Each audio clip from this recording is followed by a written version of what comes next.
He walked in with his fiancée, and walked out realizing the children he denied 6 years ago were sitting right in front of him. Max Warren had always believed that certainty was the greatest form of strength. At 34, he was a man who trusted facts, logic, and decisions that left no room for doubt.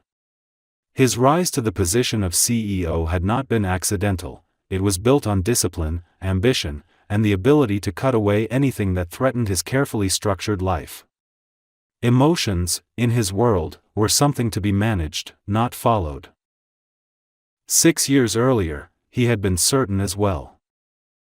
When Emma stood in front of him, pale and trembling, and told him she was pregnant, Max did not hear fear in her voice. He heard danger. His company was on the brink of a major expansion, his reputation fragile, his future mapped out with precision. A child did not fit into that plan. He convinced himself that she was lying, that she wanted to trap him, that love had turned into manipulation. He spoke harshly, accused her of using him, and walked away before she could finish explaining. He never looked back, and when she disappeared from his life completely, he took it as proof that he had been right.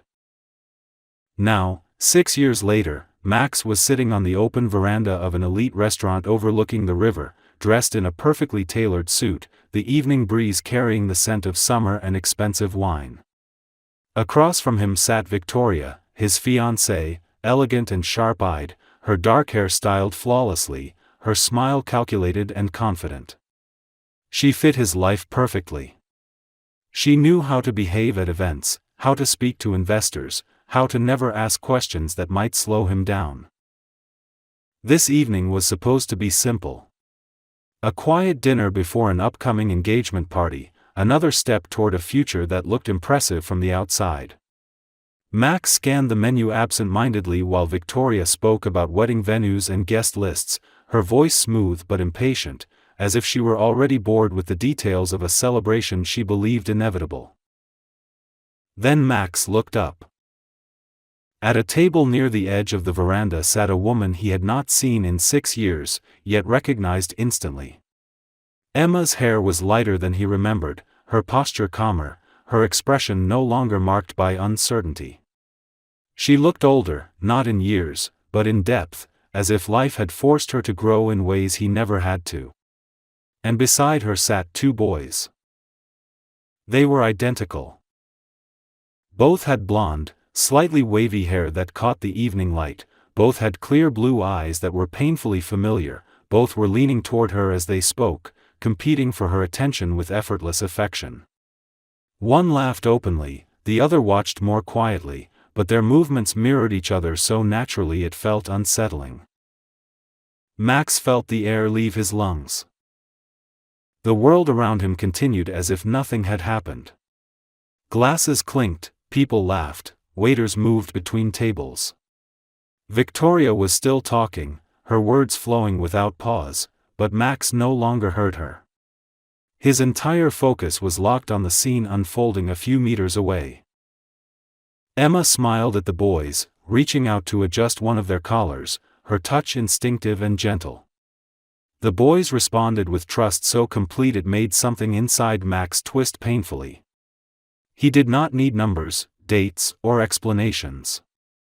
The truth hit him with a clarity he had never experienced before. These were not someone else's children. They were his. His chest tightened, not with anger, but with a sudden, overwhelming sense of loss. 6 years collapsed into a single moment, and with them disappeared the version of the past he had invented to justify his choices. For the first time since the night he walked away from Emma, doubt crept into his certainty, quiet but devastating. Victoria noticed his silence and followed his gaze, her expression darkening when she saw where he was looking. "Max," she said sharply, irritation cutting through her composed tone. "Are you listening to me?" He didn't answer. Because for the first time in his life, Max Warren understood that the truth he had rejected 6 years ago had not disappeared. It had simply grown, lived, and waited, and now it was sitting in front of him, impossible to ignore. Max did not remember pushing his chair back, but suddenly he was standing. The movement was abrupt enough that Victoria stopped mid-sentence, her irritation flashing openly now as she looked up at him.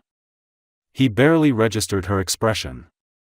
His attention was fixed entirely on the distant table, on Emma and the two boys who were now sharing a dessert, their heads bent close together in quiet concentration.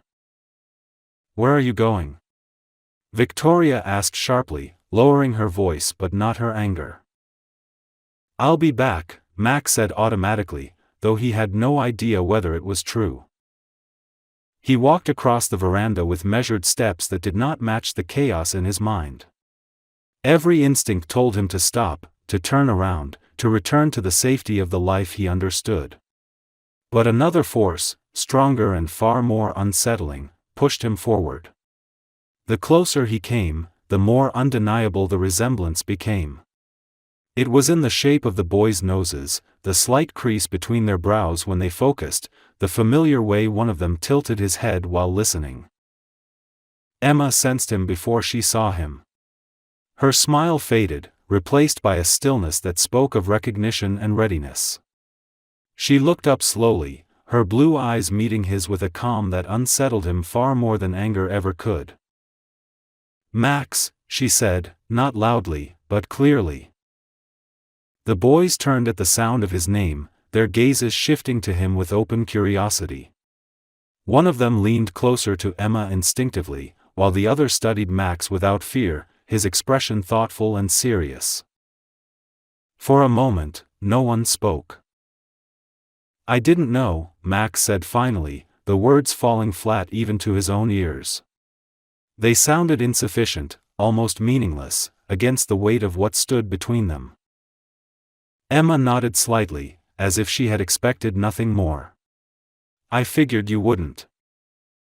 His eyes dropped to the boys again. "How old are they?" "6, Emma answered. "Both of them?" The number landed with brutal precision. 6 years. The exact length of time since he had walked away, convinced that cutting her out of his life had solved everything. He felt a wave of nausea roll through him as memory after memory rearranged itself in light of that truth. "They're twins," Max said quietly, not as a question. "Yes," Emma replied. "Lucas and Owen." The boys exchanged a glance, sensing the tension, then looked back at Max. Lucas, the more reserved of the two, frowned slightly. "Mom," he asked, his voice calm but alert, "who is that man?" Emma rested a hand gently on his shoulder. "Someone I used to know," she said. Max flinched, though he had no right to. He knelt slowly to bring himself to their level, careful not to invade their space. "Hi," he said, forcing his voice to remain steady. "I'm Max." Owen smiled without hesitation. "I'm Owen," he said cheerfully. "And that's my brother." Lucas did not smile. He studied Max closely, as if measuring something he did not yet understand. Before Max could respond, a sharp sound of heels approached behind him. Victoria had followed, her posture rigid, her expression openly hostile. "So this is where you disappeared to," she said coldly, her eyes moving from Emma to the boys and back again. "Unbelievable." Emma rose slowly from her chair, positioning herself between Victoria and the children without a word. "Please don't raise your voice," she said calmly. "You're upsetting them." Victoria scoffed. "Oh, I'm the problem now?" She turned to Max, her eyes blazing. "You didn't tell me about this." "There was nothing to tell," Max said quietly, not taking his eyes off Emma. The words hung in the air, heavy with implication. Victoria laughed sharply, the sound brittle. "So that's it? You see her and suddenly your past comes crawling back." Emma met her gaze without flinching. "Your issue isn't with me," she said evenly. "And certainly not with my children." The emphasis was deliberate. Max felt something inside him shift irrevocably. For the first time, he saw the situation not as a confrontation between two women, but as a test of the man he chose to be. He straightened slowly. "Victoria," he said, his voice firm, "you should go back to the table." Her eyes widened in disbelief. "Excuse me?" "I'll talk to you later," he continued. "Not here." Silence stretched between them. Victoria's face hardened, pride wounded beyond repair. Without another word, she turned sharply and walked away, her heels striking the floor like punctuation marks on a sentence that had just ended. Max turned back to Emma, his chest tight. "I didn't come here to cause trouble," he said. I didn't know." "I know," Emma replied. "But not knowing doesn't change what happened." The boys watched them quietly now, sensing the seriousness beneath the conversation. Owen reached for Emma's hand, while Lucas kept his eyes fixed on Max, unreadable.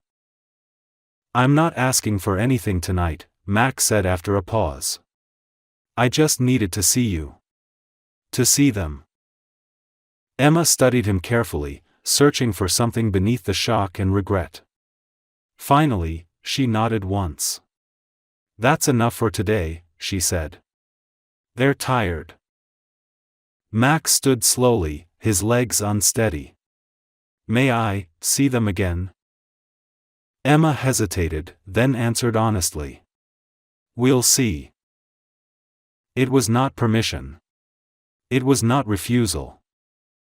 But for Max, it was the first opening he had been given in 6 years. Max returned to his table only long enough to collect his jacket. Victoria was already gone, her chair pushed back sharply, her wine untouched. The space she left behind felt cold and final, but Max did not follow her. For the first time, the loss of a carefully planned future did not frighten him. What unsettled him far more was the weight of the present pressing down on his chest. He stepped out of the restaurant into the warm evening air, walking without direction until the noise of the street softened his thoughts. The image of the twins replayed relentlessly in his mind. The way Owen smiled without hesitation. The way Lucas watched him with guarded intensity. Two different temperaments, yet bound by the same unmistakable resemblance that tied them to him in ways no denial could undo. Back in his apartment, Max stood in the dark for a long time, the city lights bleeding through the windows. He loosened his tie, then removed it entirely, dropping it onto the counter as if shedding something constrictive. For years, he had believed that clarity meant certainty, that doubt was a weakness to be eliminated. Now doubt was all he had, and it was reshaping everything he thought he knew. Sleep did not come easily. When it finally did, it was fragmented and restless, filled with half-formed memories of Emma standing in front of him years ago, her voice steady despite her fear.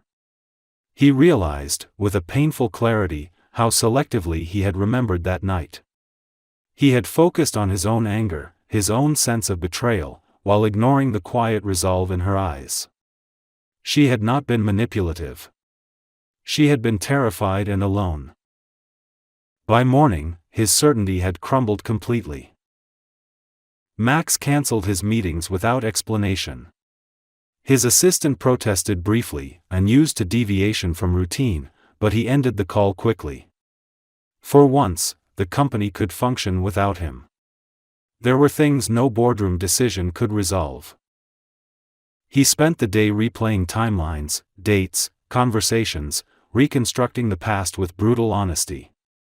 Emma had disappeared shortly after he walked away. He had taken that as confirmation of his assumptions, never questioning whether her silence was an act of survival rather than guilt. The truth had existed all along, but it required him to ask questions he had never been willing to ask. That afternoon, he found himself standing outside the restaurant again, staring at the empty veranda. The table where Emma had sat was vacant now, the scene reduced to memory. He wondered how many times she had passed places they once shared, carrying their children, while he moved forward untouched, convinced he had escaped responsibility. The realization left him nauseous. Late that evening, Max did something he had avoided for years. He searched for Emma's name, not through professional channels, but cautiously, respectfully. It did not take long. She had not hidden. She simply had not existed in his world anymore. Her profile was minimal. No photos of the children. No public declarations. Just enough information to confirm what he already knew. She had built a life without him, not out of spite, but necessity. Max typed and deleted a message more times than he could count. Every version sounded inadequate. Finally, he wrote something simple. "I'm not asking for explanations. I just want to talk, when and if you're ready." He stared at the screen for a long time before sending it. The reply came an hour later. "Tomorrow. Afternoon. The park near the river. 1 hour." There were no pleasantries. No emotion. Just boundaries. Max read the message again and again, feeling something unfamiliar settle into his chest. It was not relief. It was accountability. The next day could not be managed, negotiated, or controlled. Whatever awaited him at that park would demand something entirely different from him. Not authority. Not certainty. Presence. And for the first time since he had walked away 6 years ago, Max understood that showing up would cost him far more than leaving ever had. The park near the river was quieter than Max expected when he arrived the next afternoon. The air carried the scent of water and fresh grass, and the steady movement of the river created a calm rhythm that stood in sharp contrast to the tension building inside him. He came early again, not because he wanted to rush the moment, but because waiting felt like the only thing he could do right now without making another mistake. He chose a bench beneath a tree and sat down, forcing himself to breathe slowly, to let the sounds around him anchor him in the present. Children played in the distance, their laughter drifting across the open space. Every sound seemed amplified, every movement significant. Max checked his phone once, then slipped it back into his pocket, determined not to hide behind it. When Emma appeared, walking along the path toward him, he stood immediately. She was holding the boy's hands this time, one on each side, moving at their pace rather than her own. Lucas walked with careful attention to where he placed his feet, while Owen swung their joined hands lightly, humming to himself. Seeing them like this, grounded and confident, Max felt the familiar tightening in his chest return. Emma stopped a few steps away from him. She did not smile, but her expression was not cold either. It was neutral, composed, protective. She released the boy's hands only when they reached the bench, guiding them to sit while she remained standing. "This is Lucas," she said calmly, resting a hand on the shoulder of the quieter boy. "And this is Owen." "I remember," Max said softly. "Thank you for coming." "I said 1 hour," Emma replied. "That hasn't changed." "I understand," he said. "I'm not here to push." The boys looked at him openly now, curiosity winning over caution. Owen tilted his head slightly. "You were at the restaurant," he said matter-of-factly. "Yes," Max answered, lowering himself to sit on the bench across from them. "I was." Lucas studied him carefully, his gaze sharp and thoughtful. "Mom says you used to know each other." "We did," Max replied. "A long time ago." There was a pause, filled only by the sound of the river. Max resisted the urge to fill it with explanations or apologies. He had learned enough already to understand that words came last, not first. Emma finally sat beside the boys, positioning herself subtly between them and Max, not in hostility, but in instinct. "They know you're their father," she said quietly. I didn't hide that from them. The words hit him harder than he expected. And what did you tell them? He asked. That you weren't ready to be in their lives, Emma replied honestly. And that it had nothing to do with them. Max nodded slowly, absorbing the weight of that truth. That was generous of you, he said. It was necessary, she answered. They deserve to grow up without thinking they weren't wanted. Owen frowned slightly, processing the conversation in his own way. So you didn't know about us? He asked. No, Max said gently. I didn't know. And that's on me. Lucas's eyes narrowed just a little. Why didn't you ask? The simplicity of the question left Max without defenses. He met Lucas's gaze directly. Because I was wrong, he said. And because I was afraid of hearing something that would change my life. Emma watched him closely, measuring the honesty in his tone rather than the words themselves. For the first time, she did not interrupt. I can't change what I did, Max continued, keeping his voice steady. But I want to take responsibility for what I didn't do. If you allow me. Emma exhaled slowly. Responsibility doesn't start with wanting, she said. It starts with patience. I have time, Max replied. As much as it takes. The boys shifted, the tension easing slightly as the adult spoke in calmer tones. Owen leaned closer to Emma, resting against her side, while Lucas remained alert, still watching Max with cautious interest. After a while, Emma checked her watch. That's enough for today, she said. Max stood immediately, respecting the boundary without protest. Thank you, he said. For meeting me. Emma hesitated, then nodded once. We'll see how things go, she said. Slowly. As she walked away with the boys, Max stayed where he was, watching them disappear down the path. He did not follow. He did not call out. For once, restraint felt like progress. Sitting alone on the bench, Max understood something he had never grasped before. Redemption was not about being forgiven quickly or completely. It was about accepting limits, honoring boundaries, and showing up again without expectation. And for the first time in 6 years, he was ready to do exactly that. The days that followed passed with a strange mixture of restraint and intensity. Max did not contact Emma again right away, even though every instinct urged him to do so. He understood now that urgency was his old habit, one that had already cost him too much. Instead, he allowed the silence to exist, using it not as a space to fill, but as a test of whether he could finally respect boundaries without feeling entitled to immediate results. He returned to work, but everything felt different. Meetings that once demanded his full attention now seemed hollow, their urgency artificial.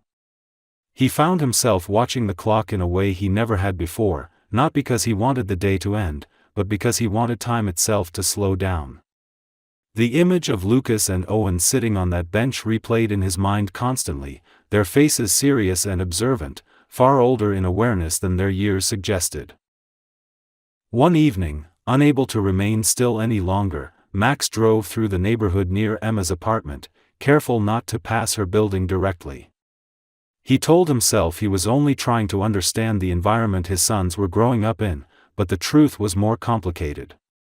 He was confronting the reality that life had moved forward without him, quietly and successfully, and that realization carried both relief and regret. When Emma finally reached out again, it was 3 days later. The message was brief and precise.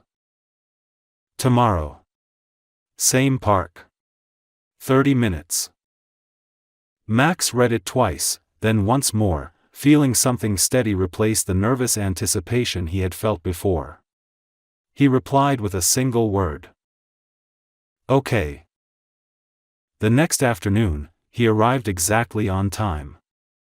Emma was already there with the boys, sitting on the grass this time instead of a bench.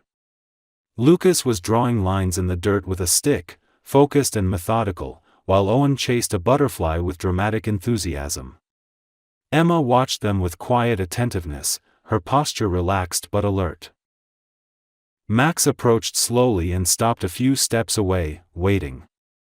Emma looked up and nodded once, granting permission without words. He sat down on the grass at a respectful distance, mirroring their level rather than positioning himself above it. Owen noticed him first. "You came again," he said, sounding pleased rather than surprised. "Yes," Max replied. "I said I would." Lucas glanced up briefly, then returned to his drawing. "People say that a lot," he said quietly. Max absorbed the comment without defensiveness. "I know," he answered. "That's why I came back." Emma observed the exchange closely, her expression unreadable. "We're staying a short time today," she said. "I want to see how they feel." "That's fair," Max replied. For several minutes, nothing happened. Max did not try to lead the interaction or insert himself into the boys' play.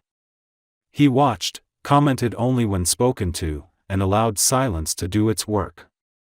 Gradually, Owen wandered closer, holding up a leaf as if presenting evidence of something important. "Do you think this one is better than the other one?" he asked seriously. Max leaned forward slightly, considering the leaf with equal seriousness. "I think it depends on what you need it for," he said. Owen smiled, satisfied, and sat down near him. Lucas watched this from the corner of his eye, his skepticism softening just enough to become curiosity. Emma exhaled quietly, a tension easing that Max had not known was there. After a while, she spoke again. "They don't need a perfect father," she said, her voice calm but firm. "They need someone who doesn't disappear when things get uncomfortable." Max nodded. "I won't," he said. "And if I ever do something wrong, I won't pretend it didn't happen." Emma studied him for a long moment. "That matters more than you think." When it was time to leave, Owen ran ahead toward the path, while Lucas lingered for a second. He looked at Max carefully, then asked, "Are you coming next time too?" Max did not answer immediately. He looked at Emma first, then back at Lucas. "If your mom says it's okay," he replied.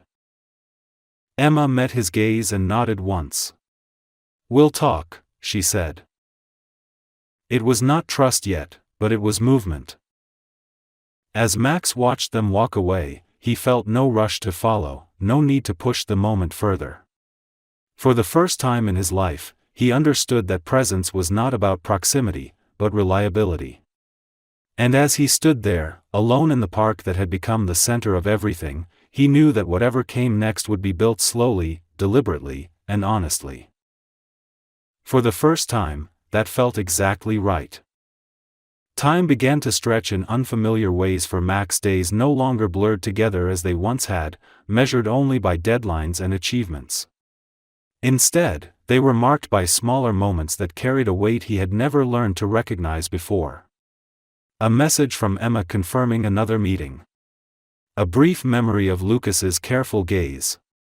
Owen's easy laughter echoing in his mind long after it faded in reality. Their meetings continued, always planned, always limited, always on Emma's terms. Sometimes they met at the park, other times at a quiet cafe where the boys could sit with coloring books while adults spoke in low voices. Max never complained about the restrictions. He treated them as boundaries that needed protection, not obstacles to overcome. Each meeting felt like an examination he did not prepare for with speeches, only with presence. Gradually, Emma began to speak more during those hours. Not about the past at first, but about the boys. About Lucas's sensitivity, how he noticed everything and asked questions long after others had moved on. About Owen's boundless energy, his ability to forgive small disappointments quickly and move forward without bitterness. Max listened carefully, absorbing these details as if learning a language he should have known from the beginning. One afternoon, as rain forced them to sit beneath a covered pavilion, Emma finally allowed the conversation to drift backward. "The night you left," she said quietly, watching the boys jump in puddles nearby, "I didn't cry until you were gone." Max closed his eyes briefly, then opened them again, forcing himself to remain fully present. "I was cruel," he said. "And certain. That was the worst part." "I wasn't asking you to fix anything," Emma continued. "I was asking you to stay long enough to listen." He nodded slowly. "I didn't know how." "That doesn't make it hurt less," she said, not accusing, just stating a fact. The honesty between them felt fragile but necessary. Max understood now that remorse did not erase damage. It only acknowledged it. And acknowledgement, while painful, was the beginning of something real. That evening, after one of their shorter meetings, Emma surprised him. "Would you like to come to their school event next week?" she asked. Max looked at her carefully, unsure if he had heard correctly. "As what?" he asked. "As someone who knows them," Emma replied. "Not as their father." "Not yet." "I'd like that," he said immediately, then added more quietly, "if you're sure." She nodded. "I am." The event was simple. A small performance in a school gym, children standing in uneven lines, voices loud and uncoordinated. Max sat in the back, resisting the urge to stand out, clapping when everyone else clapped, smiling when the boys spotted Emma in the crowd and waved enthusiastically. When Lucas's eyes briefly met his, there was no smile, but there was recognition. That alone felt monumental. Afterward, Owen ran over first, excited and breathless. "Did you see us?" he asked. "I did," Max replied. "You were amazing." Lucas approached more slowly, then nodded once. "We didn't mess up," he said. "No," Max agreed. "You didn't." Emma watched the exchange with something like guarded relief. Later, as they walked out together, she said quietly, "You handled that well." "I'm trying," Max answered honestly. That night, alone in his apartment, Max confronted a truth that unsettled him deeply. He was no longer afraid of responsibility. He was afraid of failing at it. Afraid that one wrong step would undo everything he had begun to build. But unlike before, that fear did not push him to retreat. It pushed him to stay alert, careful, and accountable. For the first time, Max understood that love was not something you claimed. It was something you were trusted with. And trust, once broken, demanded patience measured not in days or months, but in consistency. In showing up again, even when nothing seemed to change. Even when progress was invisible. Especially then. As he turned off the lights and prepared for sleep, Max accepted that there would be no moment when everything suddenly felt resolved. No clear line marking forgiveness or redemption. There would only be tomorrow, and the choice to meet it honestly. And this time, he was ready to make that choice. The shift came quietly, without announcements or dramatic gestures, which made it all the more unsettling for Max. One morning, Emma called him instead of sending a message. Her voice on the line was calm but tired, the kind of exhaustion that came from holding everything together for too long without help. "Can you watch the boys for an hour this afternoon?" she asked. "I have an appointment I can't move." Max did not hesitate, though his heart began to race. "Yes," he said. "Of course. Tell me what they need." "They'll be at the apartment," Emma replied. "I'll be back before dinner."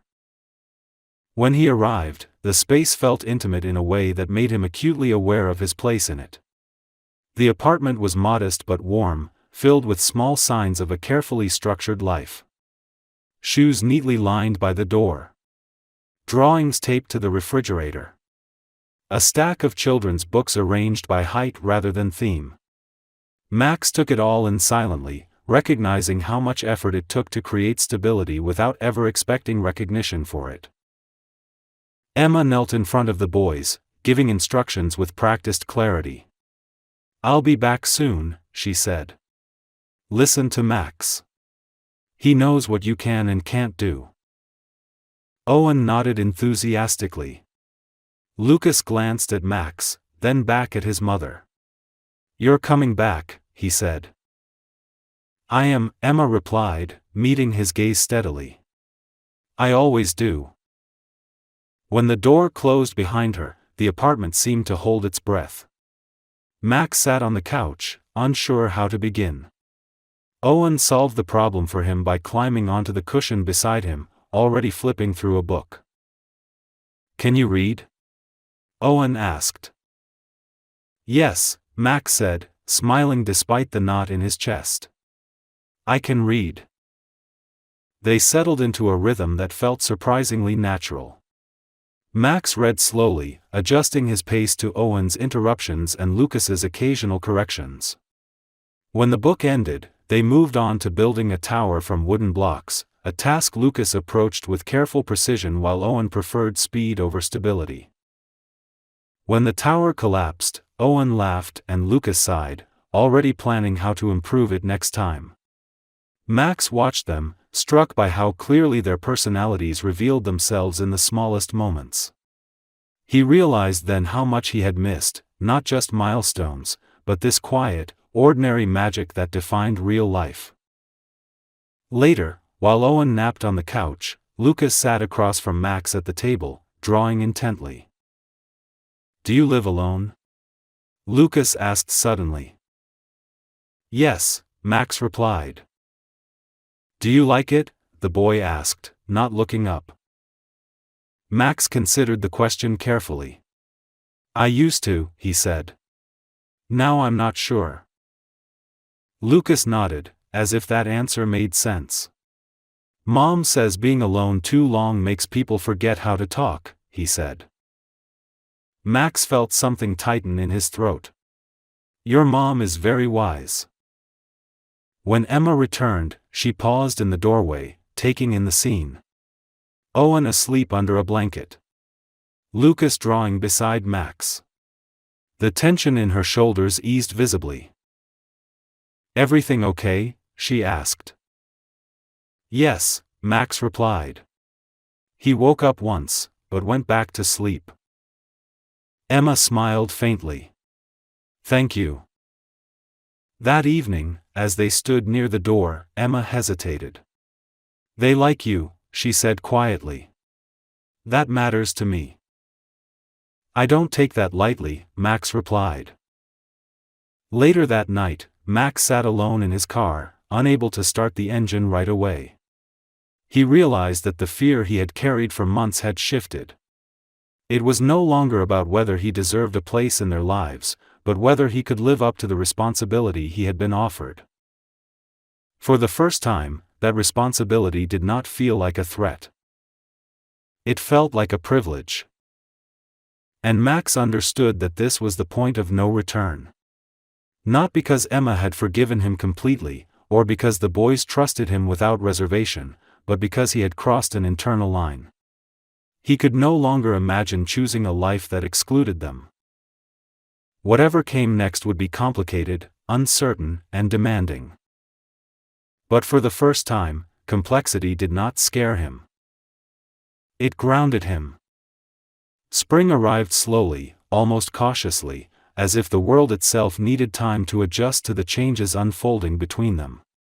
The days grew longer, light lingering in the evenings, and with it came a sense of movement that no longer felt rushed or forced.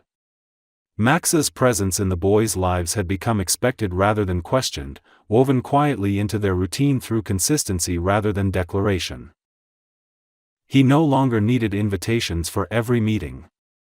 Emma would text him simple updates now, asking if he could join them for dinner, or pick the boys up from school when she was running late. Each request carried trust, and Max treated that trust with care bordering on reverence. He never complained, never pushed for more than was offered, and never disappeared, even when work demanded sacrifices he once would have considered impossible. The defining moment came on an ordinary afternoon. Lucas and Owen were playing in the living room, arguing gently over which game to choose, while Emma stood in the kitchen, sorting through paperwork. Max sat at the table, reviewing documents for work he had postponed until after dinner. The scene was mundane, almost boring, and yet it struck him with overwhelming clarity. This was what he had walked away from 6 years ago without understanding its value. Lucas approached him quietly, holding a piece of paper. "Mom says you're good with numbers," he said. Max smiled. "I am." "Can you help me?" Lucas asked. Max pushed the papers aside immediately. "Of course." Emma watched from the doorway as Max leaned closer, explaining patiently, never raising his voice, never showing frustration.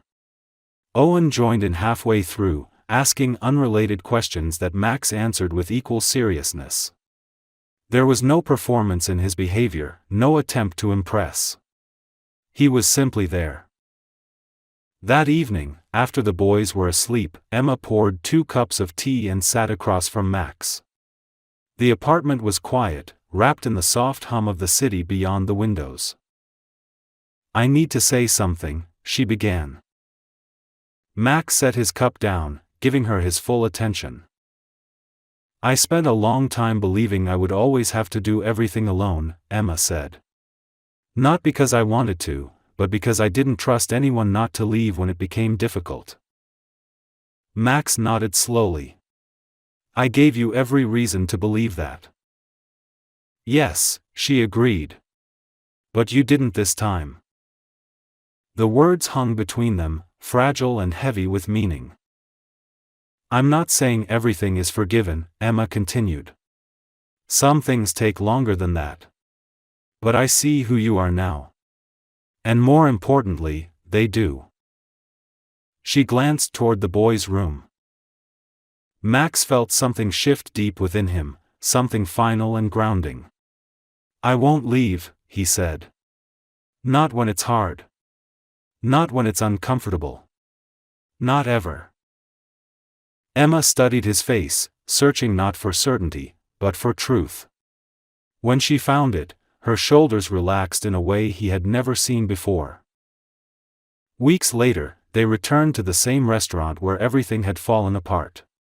This time, there was no tension, no unspoken confrontation waiting in the shadows. The 4 of them sat together on the veranda, Lucas carefully reading the menu, Owen insisting on ordering dessert first, Emma laughing softly as she tried to keep peace between them. Max watched the scene unfold with quiet disbelief. He had arrived at this place once with a woman who fit his image of success and left with nothing but certainty.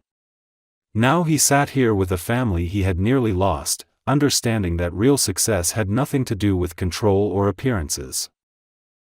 As the sun set, casting warm light across the table, Owen leaned against him without hesitation, and Lucas followed a moment later, pretending it was accidental. Max didn't move. He simply stayed. Emma met his eyes across the table, and for the first time, she smiled without reservation.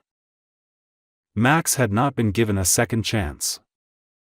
He had earned one.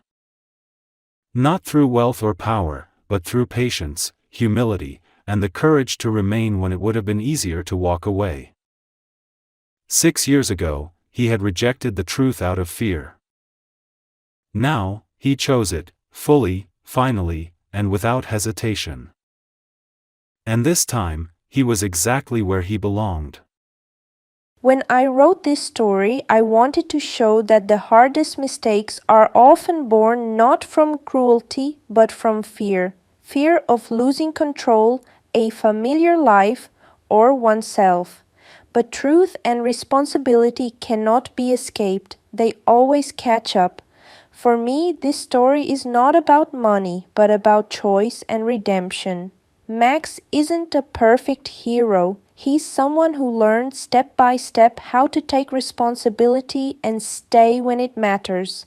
Emma is the kind of woman who survives quietly, protects her children, and doesn't forgive with words, only with time. And the boys are the purest truth in the story. They don't need grand promises, they need consistency and love. The ending is happy, not because everything becomes perfect, but because each character grows into what really matters: family, trust, and a chance to begin again. This is a fictional story written by me. I create original stories to explore emotional and moral situations people can relate to. This story is not based on real people.